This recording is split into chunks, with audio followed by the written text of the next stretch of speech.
What's up, everybody? Yeah, we're back again. Another episode of CMA podcast at the bar here at home.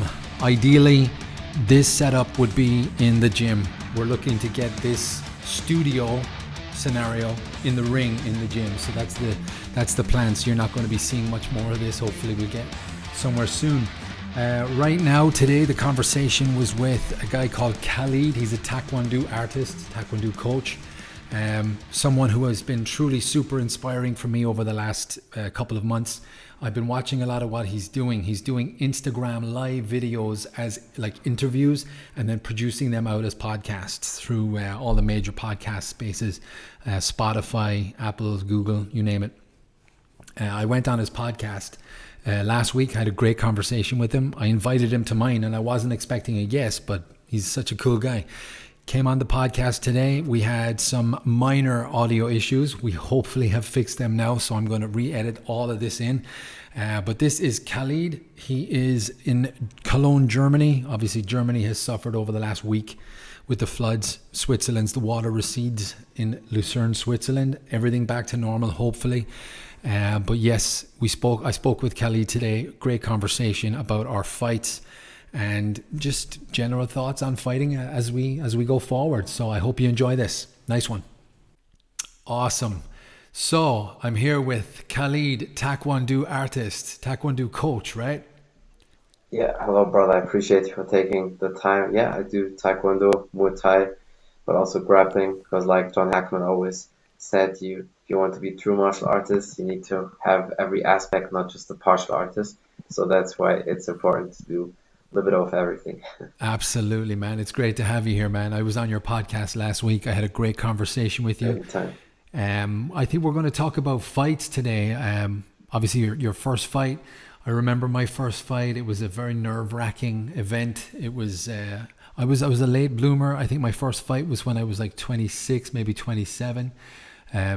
Very nervous. Obviously, went in there. I got the job done, but it was the most nervous I've ever been for anything ever.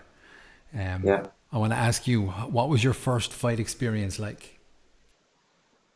Yeah, so mine was with 15, and I competed in the K1 kickboxing rules. So not Muay Thai, because with Muay Thai, I think as a teenager or as a kid, you don't want to get cut with the elbows and stuff like that. And for the people who don't know that, the K1 with kickboxing with K1 rules is kicking to the legs as well. So low kicks, every punch allowed, every kick, and even sometimes back fist.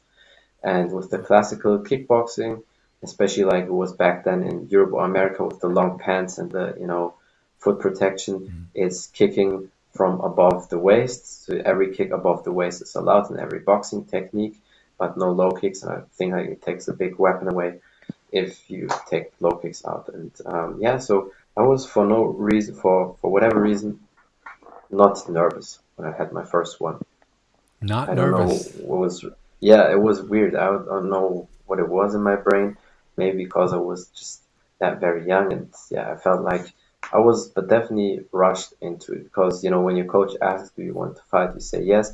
But basically, I didn't have any preparation. I mean, I was always training the whole week and the whole months before. I just started 2 years before with martial arts, really, and so like training Muay Thai kickboxing on a regular basis, and then just 2 years later immediately competing. And normally you always need a fight preparation, you need a little camp, you need at least specific getting drilled, getting your cardio on, and that's the problem. What happens the first round, I was really good, really easy, tearing up for whatever reason. Maybe it was also the nerves, the adrenaline. I didn't use any kicks, it was just a lot of straights, jab and right, and I was dominating. And it was 1.5 minutes the round, 3 rounds, and in the ring corner, then I felt fine, everything's good. But then the cardio starts to go down, and it's because when you don't train for it, not really just regular training, but not really fight preparation, then it's a problem. So I think then I learned, okay, next time somebody asks something or somebody says you want to fight, only if I get the preparation. If not, then I can't take it. Absolutely. You say that, and I have an immediate memory of getting to the hotel the day of the fight and just being completely stressed and exhausted. I just remember my hands being so heavy. I felt like there was an elephant on my shoulders. Warming up, I had to throw a couple of jabs and a few right hands, and I just remember being exhausted before even leaving the locker room. So I Yeah. worked very hard on my cardio and my endurance for that fight camp. My very, very first fight, everyone was saying to me, it's the most important thing, because if you have all of the tools but no energy to use the tools, that was the problem. So I got to my Yeah. first fight. Did you win your first fight? Yeah, I won my first fight with decision, but I definitely felt like in that time, in the second round and in the third round, definitely the cardio, the gas tank was off, and yeah, it's not good. Yeah, for your first fight though, that's pretty goddamn good going. Yeah, definitely, but I feel like it was still like when you don't have that cardio, it's like that famous saying that the best fighter is use suddenly uh, makes the strongest fighter being a coward because then you can't do anything. Hands not really up, you're just there as a target. Then if it's worst case scenario, you can really get beat up, and you can't do anything even though your mind and everything is fresh and reacts, but your body just doesn't want. Yeah, absolutely. And I guess when you like when it's all done, when you're finished, for me it was a tremendous sense of relief that I wasn't, obviously the fear of being knocked out is always there. The referee is there to keep you safe, Yeah, I guess. But that feeling of, okay, I won, but look, I didn't get knocked out. I'm safe. I'm going home to my family. This was a very positive thing for me, and it allowed me to go on this huge trajectory of the next fight and the one after that. And I put a lot of trust, I guess, in my training partners and the coaches and especially the referees who's there to stop me getting a real beatdown. But having a good first fight as your first fight experience is super important. You don't want to get humiliated in front of your friends and family, in front of strangers, true. things like this. But Yeah. I do have a very, very positive memory of my first boxing fight. I did have like a jiu-jitsu competition in a gym hall, and it was just a case of call your name and go. But when it's a fight night, when there's lights, when there's music, when there's a It's DJ, different. it's scary. Yeah, 100%. Yeah, I think like because when you do grappling match, whether somebody has a wrestling match or judo or jiu-jitsu, of course you feel a little bit the nerves of like you still want to win, and that competition feeling gets you, but it's not that fear, that nervousness. Oh, I can get smashed, I can get knocked out, or so. Sure, you can get choked out, and some if people don't tap, they fall asleep, but it's not to that danger. Then you can get knocked out. Exactly, because you get like in an armbar or a choke, Yeah, normally you you just tap you in. have that option to just tap out and it's done. You don't actually end up getting hurt at all. But if you Yeah. don't have your left hand up and that right hand comes for your chin and you don't have the ability to block it or even see it, you could wake up and wonder where you are. 100%, yeah. Um, Definitely, yeah.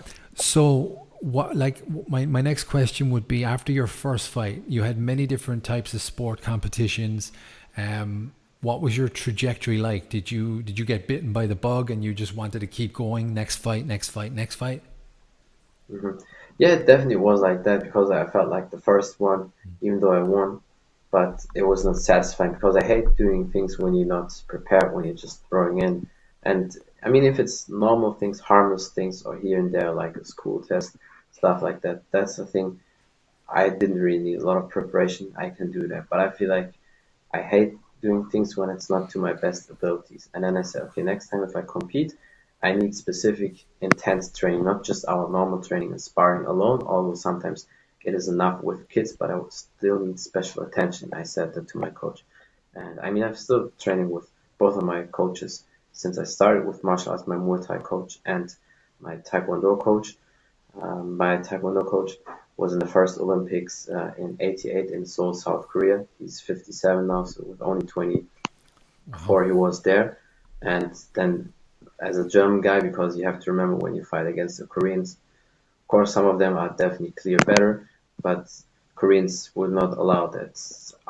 People from other countries would beat the Koreans unless it's clear domination or they get knocked out. And but seventh place for a German guy, I think it's good. And then he was 10 years, his whole fighting career, basically German champion and won European world tournaments. So I feel like in that I always had great coaches. My Muay Thai coach also, he is a heavyweight, very tall, like big guy, kind of like Francis Ngannou a little bit.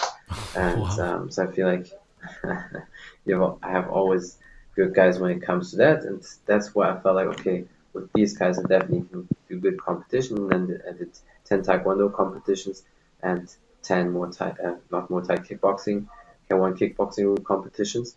And with Taekwondo, I stopped after that because they have these body protection things, and there's a sensor, a little computer. And back then in his time, it was like going for a knockout or really hard.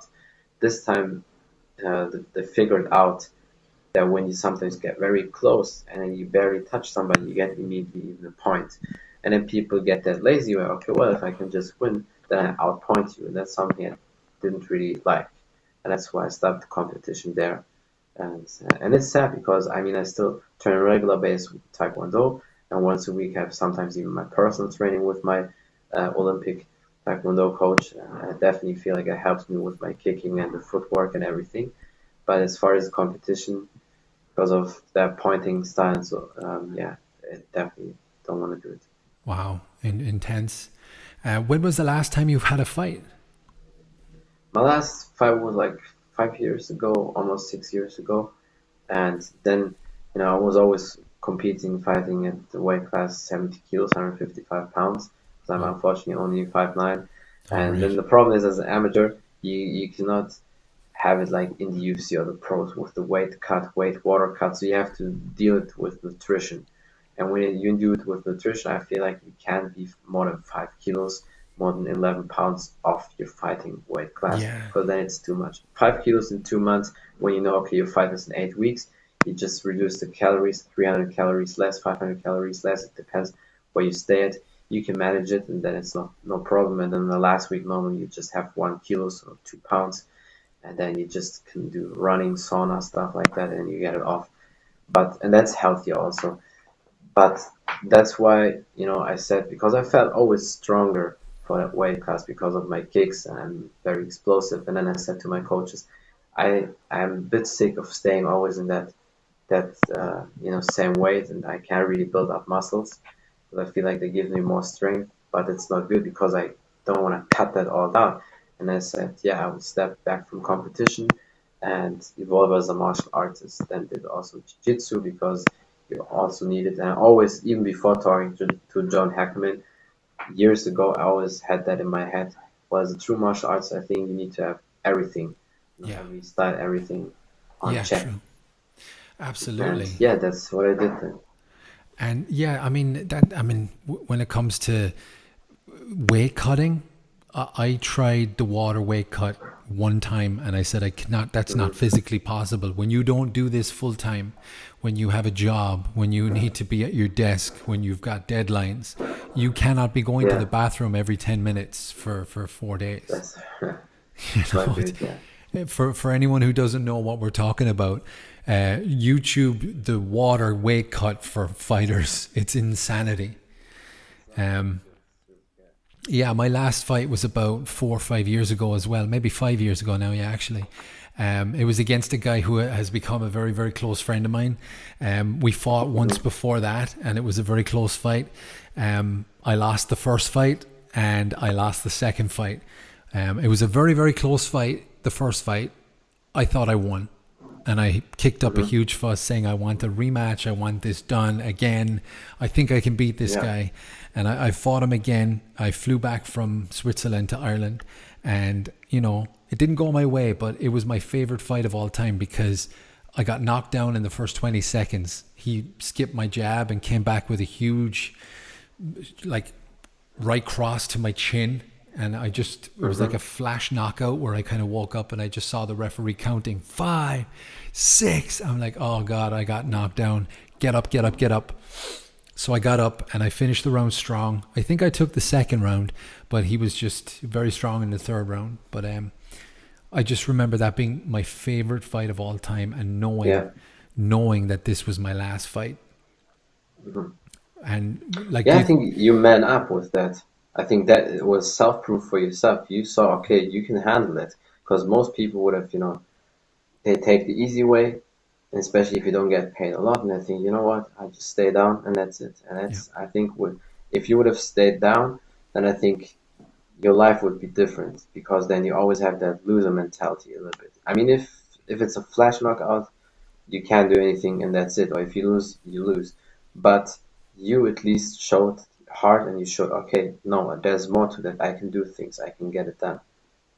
Yeah, it was great. I just remember being like, I think I might have said this before, but it was just a case of all of my friends were there, but a lot of mutual friends were there who I didn't consider them friends. They were hoping I was going to get killed, And I just remember this being very, very, like waking up and going, I'm surrounded by people who don't like me now, and they're very happy about this. But I got up, I regrouped, I dusted myself off, and I got back out in there. And I finished that round very strong. And, I try and translate that over to my personal life. If you get setbacks, you kind of, what you do you give up, or do you just regroup, reset yourself and try again? Like for that job promotion, or for the job interview, or whatever the case is. It's just that mentality of setbacks, adversity, and learning from it and thriving. That's what I tell my clients, my members all the time. Like, you have a bad night training, dust yourself off, come back, be better tomorrow night. Simple. 100%. Yeah, no, that's true, and it's like true martial artist speaking out of you, and that's very important. And I think probably that moment helped you a lot in your life, because I can see that you definitely, think a lot of your actions, and you don't give up. You're not a person who gives up, and that's great. Yeah, absolutely, man. I want to thank you for coming on here, man. Tell us what you're doing, what you got to promote. I think you got a podcast that I was on, right? Yeah, definitely. Well, my podcast is called The Martial Arts Show 2.0, and you will find it basically on all sorts of audio platforms. These days, there's so many different podcast apps and platforms where people can listen to it, and I think it's meanwhile everywhere. But the main ones most people know and use is Spotify and iTunes. There's also Google Podcasts, and even when you use apps like Anchor, you can also listen over that. But I think mainly people listen over Spotify and iTunes. But it's definitely everywhere. And if you're more the person who likes to watch, because I think that's why guys like Joe Rogan are so popular when he did it on YouTube, you can always, if you have time, catch the live streams, or it's always here on Instagram, on IGTV, you can watch the video. So it's up to you, either listen or watch. And yeah, that's it basically. I appreciate you for taking the time. I'm pretty sure there are many more podcasts we will do in the future. Absolutely, man. I love listening to your podcast. You're one of the few podcasters that doesn't have a list of questions and then on to the next question. Sometimes you hear the response and then you expand on the response. It's beautiful. I love watching it. Instagram Live. Perfect. Appreciate you. Yeah. Awesome, man. Thank you very much for coming on again, man. I appreciate it.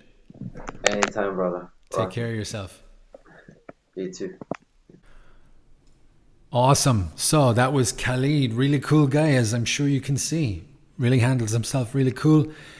Go check out his podcast. Really, really cool podcast. As I said, super inspiring for me, because I then got on to Instagram Live and practiced just talking to, people who follow me on Instagram, and, obviously they're friends and family and people who take the piss and stuff. But it was just to get used to talking in real time, because if I make a mistake here, I can just stop and start again. He does it live. He does it live on Instagram, and that's really risky, but very ballsy. He's got some great guests on, and great conversations. And as I said in the interview, he doesn't just go from question to question. He'll pose a question, he'll get a response, and then he'll give another question or give his take on that response.